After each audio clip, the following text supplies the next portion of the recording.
If you're looking for a story about pure, undying love, you won't find it here. But if you want to see how betrayal, alcohol, and social media destroyed something once sacred, welcome. Oh, and get ready for some chaos. Mike sighed heavily, dropping his heavy jacket by the door. His hands trembled from exhaustion, fingers cut, and muscles sore after another grueling day at the construction site. He glanced at the clock. It was already 11 at night. As always, Emily was home, but the air between them had long turned cold. She didn't even turn her head when he walked in, just briefly glanced at her phone. Her laughter echoed in the apartment, but it wasn't meant for him.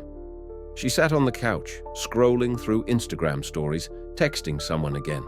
Mike felt something was off. He had told himself before that it was just paranoia.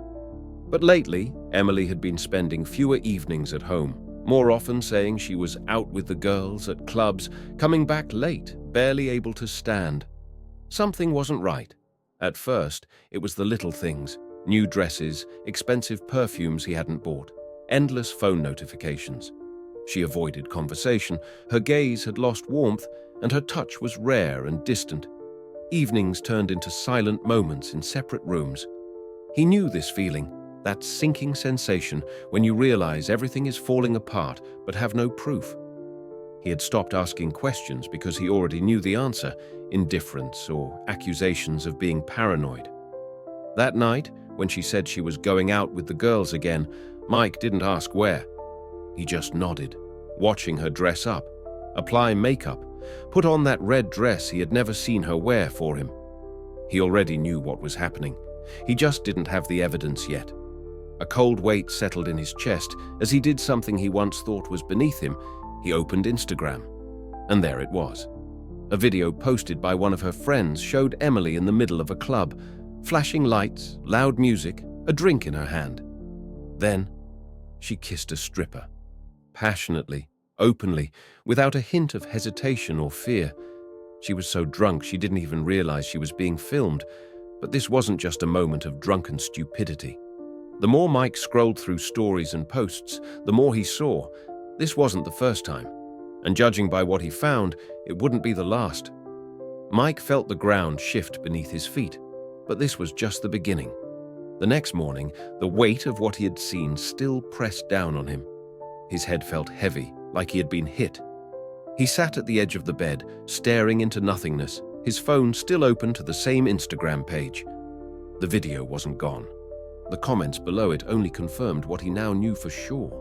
His thoughts were a mess. Mike tried to pinpoint the exact moment everything had gone wrong. When had they stopped being husband and wife and just become two strangers under the same roof? His job had always been tough. He was always coming home late, always exhausted, but he did it for them, for their future. He had always believed the sacrifices were worth it, but for someone else, his absence was just an opportunity for fun.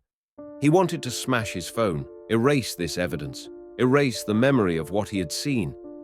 But he couldn't, because it was the truth, and the truth demanded action. Mike spent the next few hours in silence. He didn't text her, didn't try to talk. He didn't need excuses.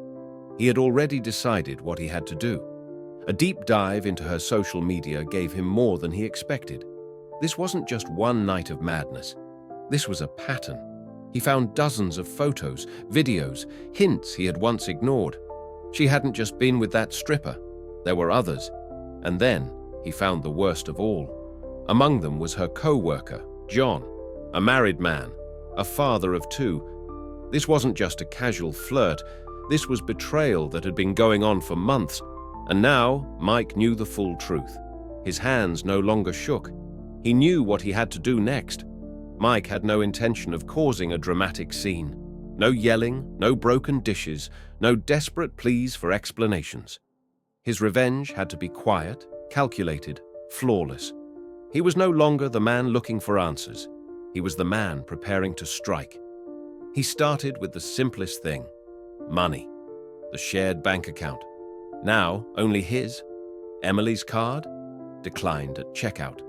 Her funds for shopping, partying, and drinks gone. But that wasn't enough. Next was humiliation. He knew her worst fear: being seen as anything less than perfect in the eyes of friends and family. So, he created an anonymous account and began sending out photos and videos of her adventures to mutual friends, family members, and most importantly, her parents, the people whose approval she had always craved. This was a strike she never saw coming. Then, he reached out to John's wife. She deserved to know. At first, she refused to believe it. But when Mike sent her the evidence, screenshots, videos, messages, there was only silence. Then a simple, painful, "Thank you." Mike knew this was just the beginning, and he had no intention of stopping.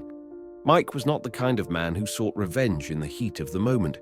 He knew that real revenge was an art, and he wanted his final act to be unforgettable. When Emily walked out of the apartment, she had no idea about the final blow that was coming. But Mike was ready. He made sure that her betrayal wasn't just a secret known by a few.